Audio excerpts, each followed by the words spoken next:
آدمایی که نسبت به حیوانات بی تفاوت نیستن رو دست کم نگیرید.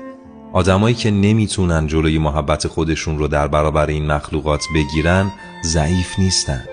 اتفاقاً اونا خیلی چیزا رو یاد گرفتن از قدرتی که دارن برای مراقبت استفاده کنن. اونا هیچ وقت مجبور نبودن پیش حیوانات نقاب بزنن.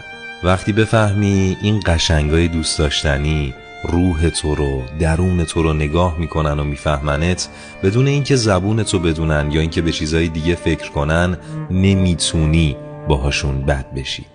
ای کاش ما آدما هم ازشون یاد بگیریم که به ظاهر هم نگاه نکنیم، به دلمون، به درون و باطنمون نگاه کنیم.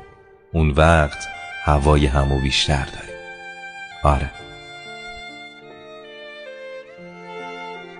آدمایی که نسبت به حیوانات بی تفاوت نیستن رو دست کم نگیرید.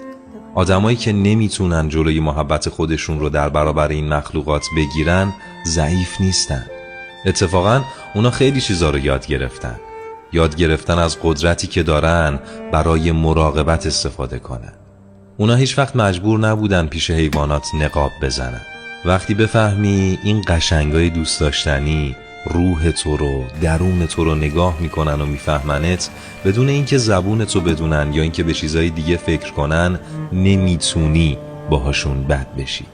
ای کاش ما آدما هم ازشون یاد بگیریم که به ظاهر هم نگاه نکنیم، به دلمون، به درون و باطنمون نگاه کنیم. اون وقت هوای همو بیشتر داریم.